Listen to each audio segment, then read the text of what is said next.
Saudara, peristiwa bencana alam, kebakaran seperti yang terjadi di Los Angeles 1-2 hari ini, banyak dipahami berbagai kalangan dengan konsep yang berbeda-beda. Bagi orang Kristen seperti ini, bagi orang yang bukan Kristen seperti ini, bagi orang yang tidak percaya Tuhan seperti ini, bagi orang yang biasa-biasanya juga seperti ini. Pendapatnya masing-masing berbeda-beda. Yang kalau disatukan tidak menyatu, bisa timbul perdebatan, bisa timbul kebencian, padahal yang paling penting adalah bagaimana saya pergi membantu, menolong mereka yang sedang mengalami bencana, bukan? Perdebatan, pertikaian, mencari sebab dan sebagainya itu sebenarnya tidak menguntungkan kita, tidak menguntungkan siapapun. Yang paling penting adalah bagaimana saya harus terjun langsung, menolong, membantu, ya, atau paling sedikit ikut mendoakan mereka, memberikan kekuatan. Itu yang lebih penting sebenarnya. Nah, di dalam teologi Kristen, saudara, bencana alam sering juga dipahami dengan berbagai perspektif Alkitab dan berbagai refleksi teologis. Satu pertanyaan besar terjadi adalah, mengapa bencana itu terjadi? Kalau sekarang konteks masa kini adalah Los Angeles yang begitu luas itu terbakar sebagian. Mengapa itu terjadi? Yang pertama, bisa disebut sebagai akibat dosa dan ketidaktaatan. Nah, dalam Alkitab, bencana sering dikaitkan dengan dosa manusia. Seperti air bah pada zaman Nuh dan sebagainya. Nah, kalau saya mencoba membuka Alkitab, misalnya Kejadian 6, ayat 7 dan 8. Saya coba buka untuk saudara. Kejadian 6. Ya, Kejadian 6, ayat 7 dan 8, bunyinya demikian. Demikian firman Tuhan. Berfirmanlah Tuhan, aku akan menghapuskan manusia yang telah kuciptakan itu dari muka bumi, baik manusia maupun hewan, dan binatang-binatang melata, dan burung-burung di udara, sebab aku menyesal bahwa aku telah menjadikan mereka. Tapi Nuh mendapat kasih karunia di mata Tuhan. Itu peristiwa air bah. Beda lagi dengan peristiwa Sodom dan Gomora. Itu di dalam Kejadian 19, kalau saya boleh baca untuk kita sekalian, ayat yang ke-24. Demikianlah saudara, di dalam peristiwa Sodom dan Gomora ini. Kejadian 19, ayat 24.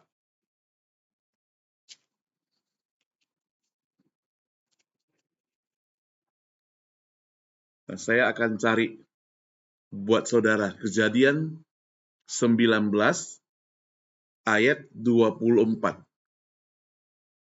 19:24. Demikian firman Tuhan. Kemudian Tuhan menurunkan hujan, belerang, dan api atas Sodom dan Gomora, berasal dari Tuhan dan langit. Itu peristiwa Sodom dan Gomora, yang disebut sebagai salah satu pendapat akibat dosa dan ketidaktaatan. Saya tidak katakan kejadian di Los Angeles demikian, tidak saudara, ya. Tapi ini merupakan konsep teologi dalam hal bencana.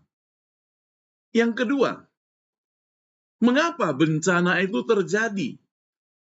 Itu bisa disebut sebagai tanda akhir zaman.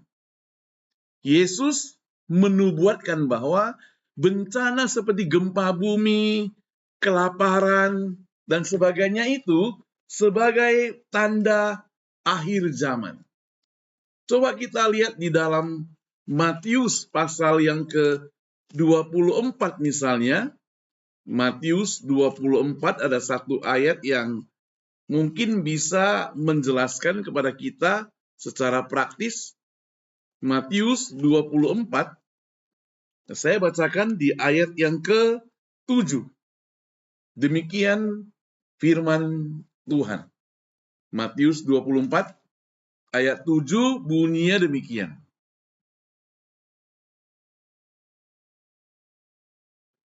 Saya bacakan ya. Sebab bangsa akan bangkit melawan bangsa, dan kerajaan melawan kerajaan. Akan ada kelaparan dan gempa bumi di berbagai tempat. Itu tanda akhir zaman. Lalu yang ketiga, mengapa bencana terjadi? Kerusakan lingkungan dan manusia, saudara. Bencana juga memperburuk dan diperburuk oleh tindakan manusia seperti kerusakan alam, membuang sampah sembarangan, ya, kemudian menebang hutan dengan sembarangan, bisa terjadi banjir dan sebagainya, pengelolaan tata kota yang tidak baik, saudara, tidak sesuai dengan rencana, terlalu padat, ataupun penyediaan fasilitas yang kurang dan sebagainya, itu bisa menyebabkan bencana, saudara. Dalam Wahyu 11 ayat 18, salah satu ayat menegaskan itu.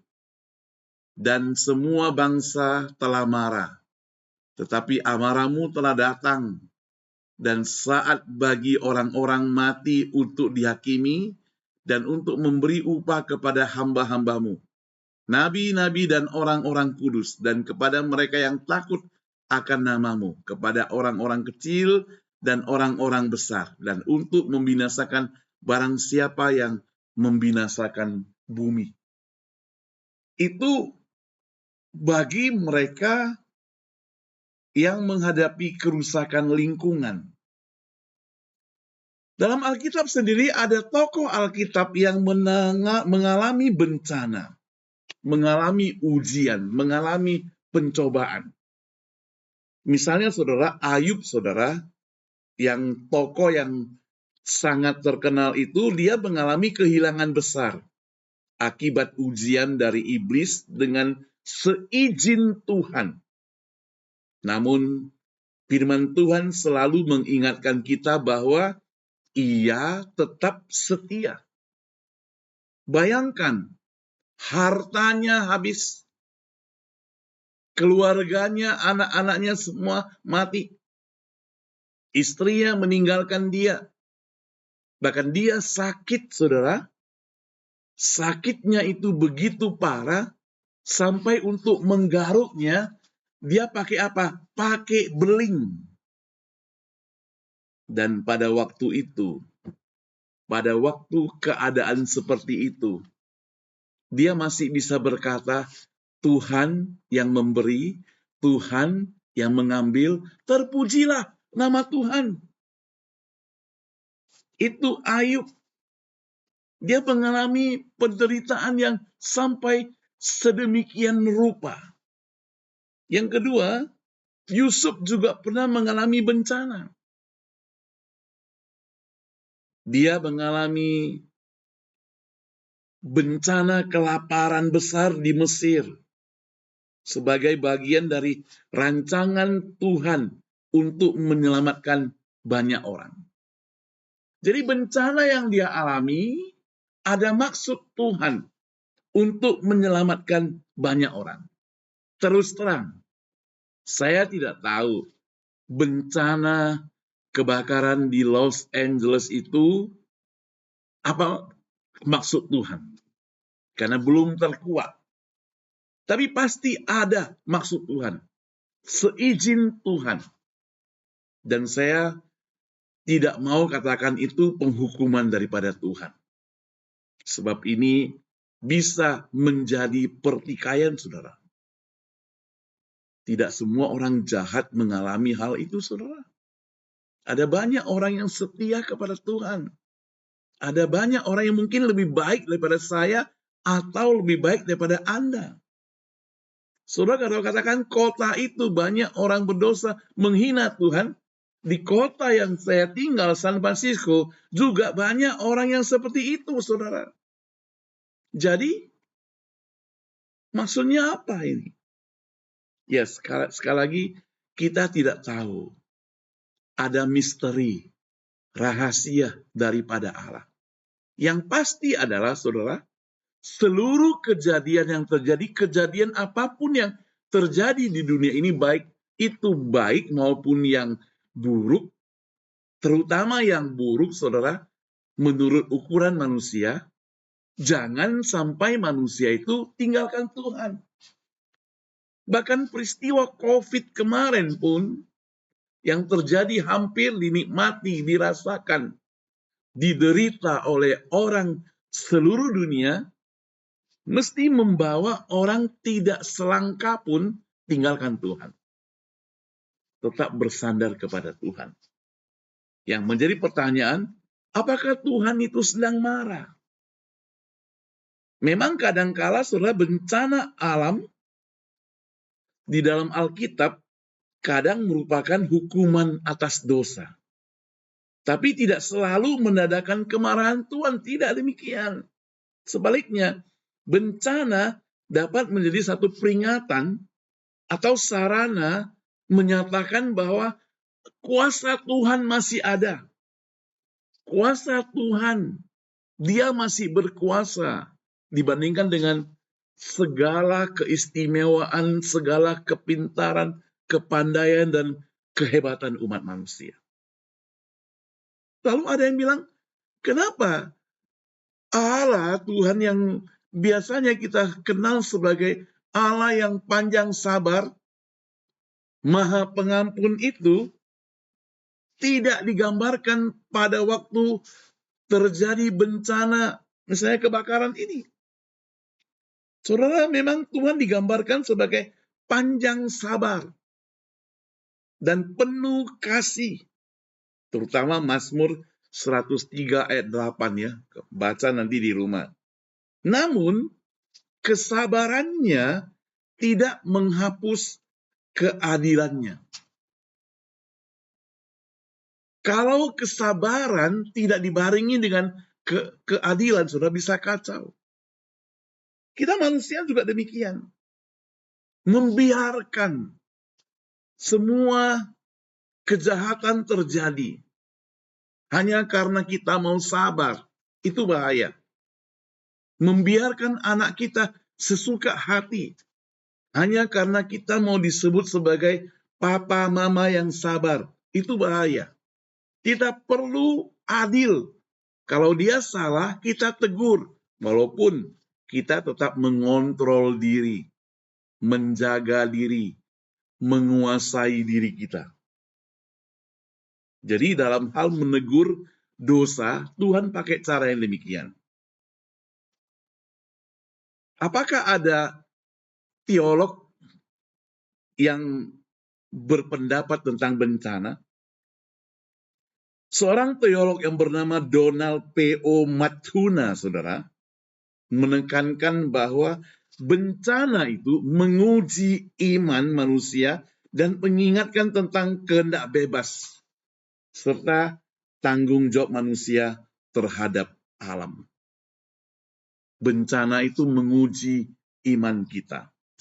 John Stott, dia juga melihat bencana sebagai panggilan untuk bertobat dan memperbaiki hubungan dengan Tuhan serta sesama.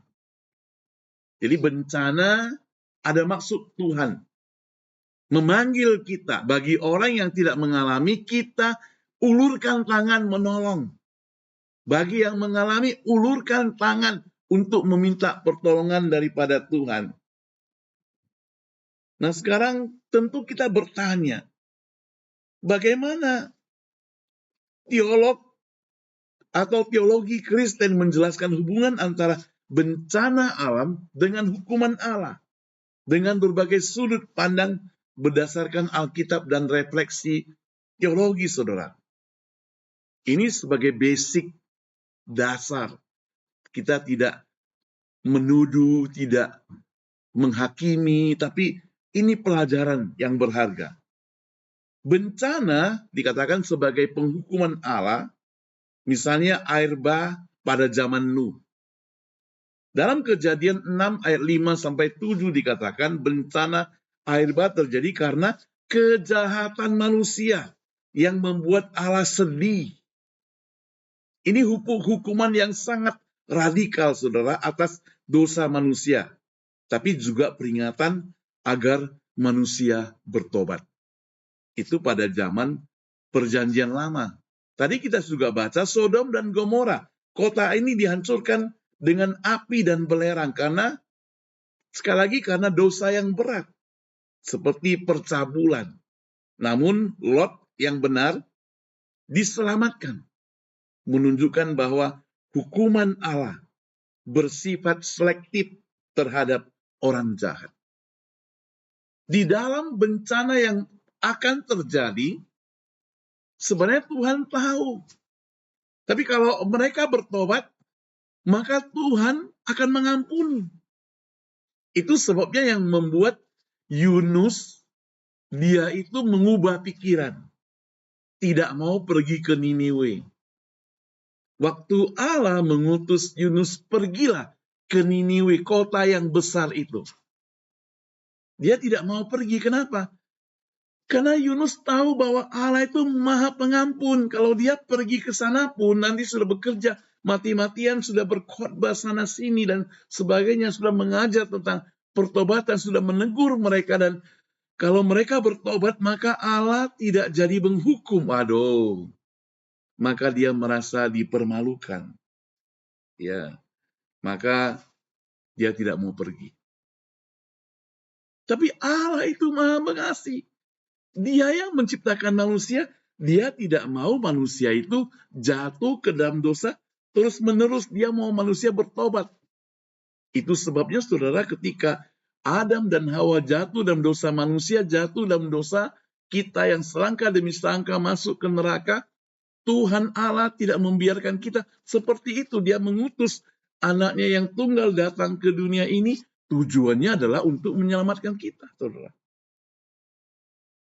Seorang yang bernama Kosuke Koyama, orang Jepang, melihat bahwa bencana sebagai undangan untuk meningkatkan kasih kepada sesama manusia dan memperbaiki hubungan dengan Tuhan. Jadi, teolog ataupun pendapat orang-orang Kristen, bencana sebagai undangan meningkatkan kasih, bukan menghakimi, bukan bertambah benci. Saya lihat zaman sekarang, zaman media sosial, melihat orang susah bukannya ikut susah, tapi senang melihat orang susah dia, saudara.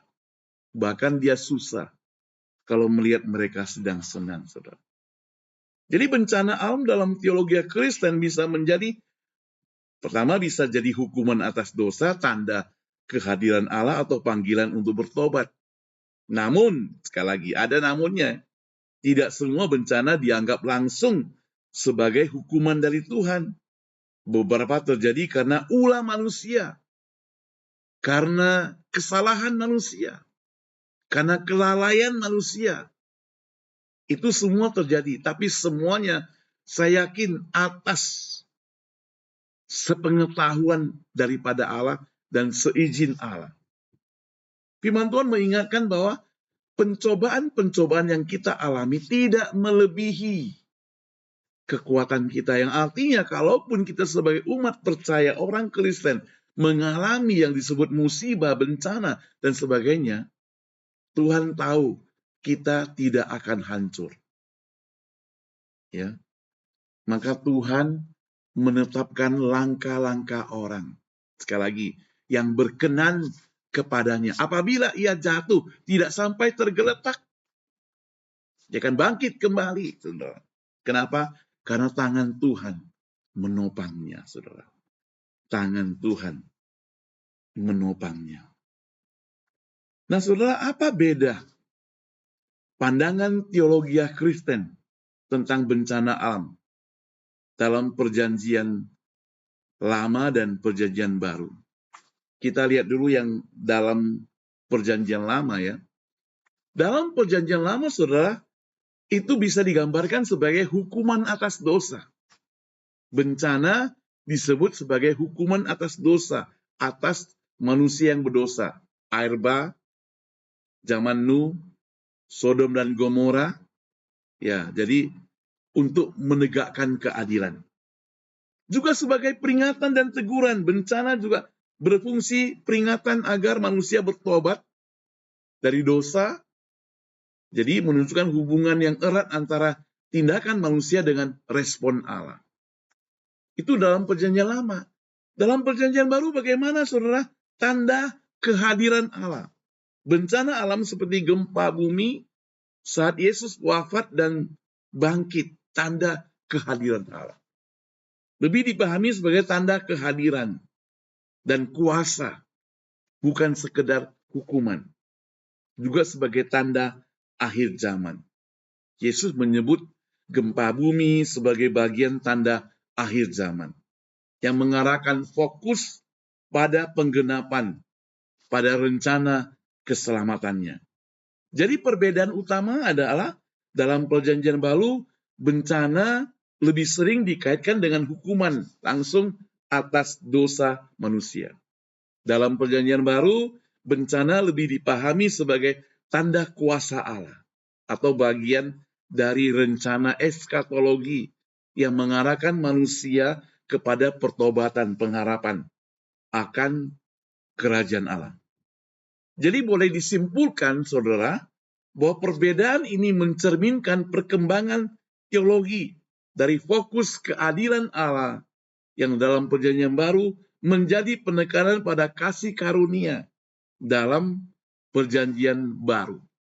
Dari tadinya Allah yang seperti begitu marah, begitu jahat, begitu mau menghukum, sekarang dia digambarkan sebagai Allah yang begitu baik, yang begitu mengasihi, yang begitu sayang kepada umat manusianya. Jadi kalau Allah saja mengasihi umat manusia, dia tetap memantau manusia dalam keadaan mengalami hal yang sulit, dia juga mengasihi. Mengapa manusia itu bisa benci? Janganlah gara-gara perbedaan pandangan, perbedaan kepercayaan, membuat kita memiliki pandangan yang kerdil. Sangat gampang kita katakan mereka dihukum Allah, orang yang bencana, mereka itu dibalas oleh Allah. Saya rekamkan satu bagian video kemarin, banyak orang mengkambing hitamkan Allah, menuduh Allah sebagai biang keladi atas bencana itu. Padahal ada banyak yang kita tidak tahu, misteri. Ada masalah sosial terjadi, bagaimana peran pemerintah, bagaimana dana yang dikurangi dan sebagainya. Kalau di Los Angeles saya dengar, ya khusus untuk firefighternya itu dana dikurangi, biaya dikurangi, air juga mungkin dikurangi, sehingga mereka mau cari air gak ketemu. Banyak yang dikurangi. Ya mungkin karena pemadam kebakaran dipikir tidak menguntungkan atau aman-aman saja, lalu dikurangi. Nah, ini strategi yang salah. Sehingga waktu terjadi apa-apa, tidak sanggup untuk menghadapinya. Tidak ready. Ya, kalau ini semua sudah terjadi, kita tidak boleh menghakimi siapa-siapa. Kita semua manusia, dan mungkin doa kita adalah mereka yang sedang mengalami penderitaan, mengalami bencana itu dimanapun berada, secepatnya mendapat bantuan. secepatnya mereka bisa hidup normal kembali. Di situ ada anak-anak, ada orang tua, mereka mau bekerja, mereka mau berusaha, mereka mau aktivitas seperti sedia kala. Jadi apalagi kalau di tempat kejadian angin kencang dan sebagainya, kalau mereka harus tinggal di lapangan, di park, wah, sangat tidak nyaman, tidak menyenangkan. Ya, walaupun kita jauh, tidak bersama-sama dengan mereka, atau tidak boleh masuk ke sana pun, tapi karena kita bisa lakukan sesuatu, ya lakukan sesuatu. Kalau memang saudara diberkati Tuhan, ya bantulah melalui dana. Kalau saudara memang punya kesempatan untuk langsung turun tangan, ikutlah, volunteer. Kalau enggak, ya berdoa. Itu yang bisa kita lakukan. Daripada kita mencaci, daripada kita menjelek-jelekkan, daripada kita menghina, daripada kita menghakimi dan sebagainya. Kita bertambah dosa, saudara. Kenapa orang bisa mencaci? Karena dia tidak mengalami. Karena dia jauh dari malapetaka itu. Coba dia yang mengalami. Dia akan merasa begitu pedih, begitu pahit kalau orang mengatakan demikian. Itu sebabnya, saudara, maka kita perlu ambil bagian untuk menjadi berkat, bukan untuk mengutuk, saudara. Bukan ikut mengutuk. Mengutuk orang yang sedang mengalami bencana, itu pangkatnya 5 kali lipat dosamu, saudara. Kiranya Tuhan Yesus memberkati Anda semua.